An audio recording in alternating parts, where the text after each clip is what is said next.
تو اللہ نے پھر سارا ایک دم سمجھ گئے جا آسان رکھ دیا تھا، لیکن نہیں، اللہ نے حق پہنچانے کے لیے، ظلم سے لڑنے کے لیے، ظالموں سے لڑنے کے لیے نبی کو مشن دیا اور نبی کا بھی امتحان لیا۔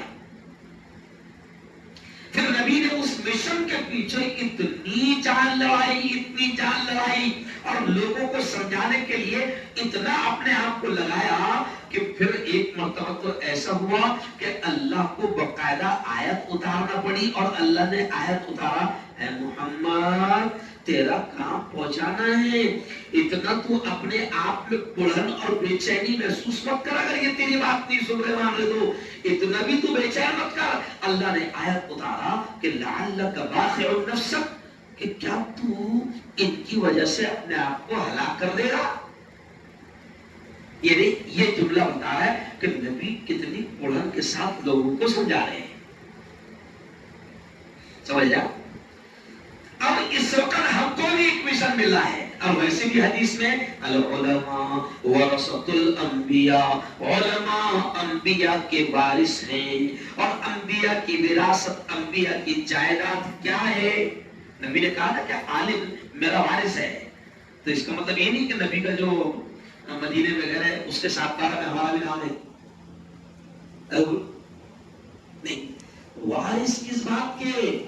تو خود نبی نے کہا کہ میں نے کوئی درہم و دینار نہیں چھوڑا، میں نے کوئی دولت نہیں چھوڑا، جس مشن کو میں لے کر آیا تھا اب اس مشن کو آگے بڑھانے کے ذمہ دار یہ علماء ہیں۔ نہیں تو ہم کہے گا اس نے بہت اشارے کریں، کیا پڑی ہم کو یہاں پہ آنے کی، کیا پڑی پورا ضلع گھومنے کی، کیا کہے گا اس نے بہت اشارے کریں، کیوں؟ نہیں، ہم کو اس بات کا علم ہے کہ کل قیامت کے دن اگر ہم نے اس ذمہ داری کو پورا نہ کیا تو کل اللہ کے دربار میں ہماری پکڑ ہوگی۔ اچھا ہمارا کام کیا ہے؟ صرف نئی بات آپ کے ذہن میں کیا ہے؟ پیارے نبی کو تقریر کے بعد میں آیت بھی سکھا دی گئی کہ آخر میں کیا بول دینا، آخر میں کیا بول دینا۔ تو عجیب آیت ہے، آخر میں دیکھو علماء بھی آخر میں یہی بولتے، اور کیونکہ اللہ نے سکھایا جب پوری تقریر ہو جاتی تو ہم لوگ کیا بولتے معلوم؟ وَمَا عَلَيْنَا إِلَّا الْبَلَاغُ الْمُبِينَ۔ بس یار چھیڑ خالی مت کرو، کچھ ہی مت کرو، دماغ بیٹھ جاتا۔ اب آخر میں آیت نبی نے یہ پڑھ رہے وَمَا عَلَيْنَا إِلَّا الْبَلَاغُ الْمُبِينَ، یعنی میرا کام تھا پہنچانا، المبین جو کلیئر اللہ کا پیغام ہے وہ میرا کام پہنچانا تھا، میں نے پہنچا دیا۔ کیونکہ پہلے نبی اتنا بے چین رہتے تھے کہ اللہ نے آیت اتاری کہ بھئی انک لتہدی من احببت، ایسی آیت نہ مولانا، یعنی اللہ نے اسپیشل آیت اتاری، حضور اتنی کوشش مت کرو کہ تم اپنے آپ کو جیسا کوئی نہیں مانتا مجھے، تو آیت اللہ نے حضور زیادہ ٹینشن مت لو، تمہارا کام ہے پہنچانا، تمہارا کام ہدایت دینا نہیں ہے، مائک میں اعلان کرنا تمہارا کام نہیں، کیا ہے؟ ہدایت دینا تمہارا کام نہیں ہے۔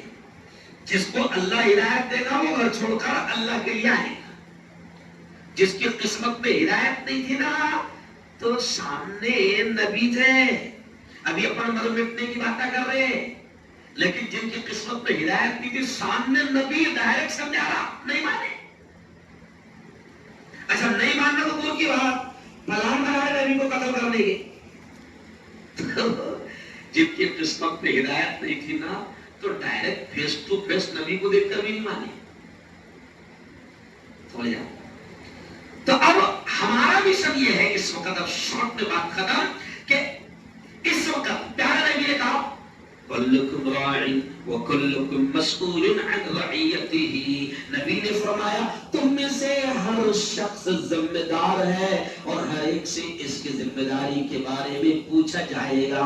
اب کس بات کا ذمہ دار؟ ابھی اس وقت حالات یہ چل رہے ہیں کہ وقت کی ظالم سرکار وقت کی قاتل سرکار، وقت کی تاناشاہ اور ہٹلر سرکار اللہ کی جائیداد جسے وقف کہا جاتا ہے، وقت کی ظالم سرکار اس پر قبضہ کرنا چاہتی ہے۔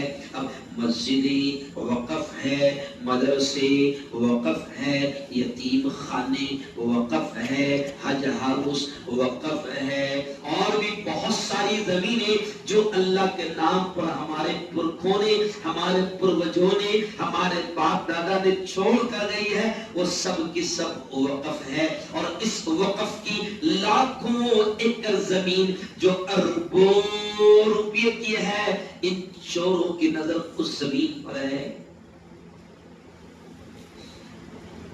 تو اب اس کو بچانا آپ کی اور میری ذمہ داری ہے۔ سچی بات بولنا، اپنا پلاٹ اگر بابا نے لے کر رکھے تھے، اپنا پلاٹ اگر بابا نے عثمانیہ پارک میں لے کے رکھے تھے، اب تو کو معلوم بھی نہیں، بابا کے مرنے کے بعد میں 50 سال بعد اگر پتا چلا، کب پتا چلا؟ بابا کے مرنے کے 50 سال کے بعد بھی پتا چلا کہ بابا نے 1000 پلاٹ عثمانیہ پارک میں لے کے رکھے تھے، اللہ کی قسم کھا کر بولو چھوڑے ہی گیا وہ؟ بولو پھر لگ جائیں گے ڈاکو میں مزہ، پھر ضرورت پڑی تو ہائی کورٹ، اور ضرورت پڑی تو ایسے ہی یہ وقف جو ہے یہ اللہ کی جائیداد ہے، اور اللہ نے آپ کو، ہم کو، سب کو ذمہ دار بنایا ہے، اور ہر ایک شخص ذمہ دار ہے کہ ان مسجدوں کی حفاظت کرے، مدرسوں کی حفاظت کرے، قبرستان کی حفاظت کرے، درگاہوں کی زمینوں کی حفاظت کرے، خانقاہوں کی حفاظت کرے، مسافر خانوں کی حفاظت کرے، یتیم خانوں کی حفاظت کرے۔ اگر ہمارے باپ دادا نے اسکول چھوڑ کر گئی ہے، اسکول کی حفاظت کرے، کالج کے لیے زمین چھوڑ کر گئی ہے، اس کی حفاظت کرے، یہ آپ کی میری سب کی ذمہ داری ہے۔ اور وقف جب کوئی آدمی کر کے جاتا ہے تو اس پر اللہ کا نام لگ جاتا ہے۔ ایک آدمی کے پاس 10 ایکڑ کھیت ہے، مرتے مرتے اس نے کہہ دیا کہ بھئی یہ 10 ایکڑ میں سے میں 2 ایکڑ کھیت مسجد کے لیے دے رہا، یا مدرسے کے لیے دے رہا، یا کوئی بھی کام جس سے اللہ کے بندوں کو فائدہ پہنچے، چاہے وہاں پر کالج بننے کے، اسکول بننے کے، اسپتال بننے، ہے نا، کوئی بھی بنے، میں نیک کام کے لیے 2 ایکڑ دے کے جا رہا اللہ کے نام پر۔ تو اب شریعت یہ کہتی ہے، قرآن یہ کہتا ہے، پیارے لاڈلے نبی یہ کہتے ہیں کہ اب اس نے کہہ دیا کہ اللہ کے نام پر یہ زمین میں دے رہا ہوں، تو اب اس کے ساتھ 12 کے ادارے پر اللہ کا نام لگ گیا، بس۔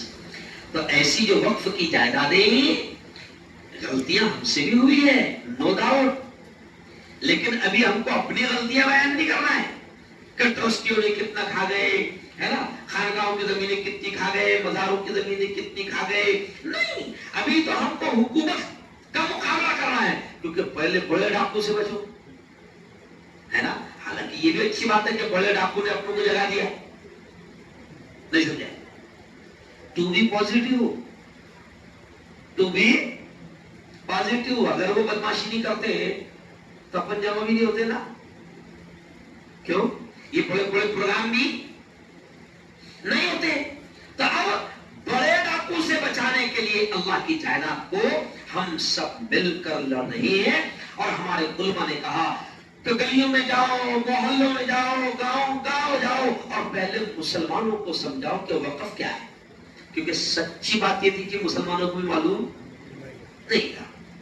سچی بات ہے نا، اوریجنل بات، 95% 95% ایاز علی بھیا قادری صاحب 95% مسلمانوں کو معلوم نہیں تھا۔ شکریہ ادا کرو لاڈلے مودی جی کا، نہیں سمجھا؟ شکریہ ادا کرو۔ میں تو 2-3 بڑے بڑے پروگرام میں ان کا شکریہ ادا کر رہا کہ تو اگر باولی شاعری نہیں کرتا تو ہم بھی باولی رہتے تھے، لیکن کہتے نا جب جاگے سویرا، جب جاگے سویرا، تو بدماشی حکومت نے کی، ہم کو جگا دیا۔ اب ہمارا کام یہ ہے کہ ہم وقف کی جائیداد کی حفاظت کریں۔ ایسا ہاتھ اٹھا کر بتاؤ دونوں کریں گے انشاءاللہ؟ میں نے آپ کو شریعت کے حساب سے 15 منٹ میں سمجھا دیا،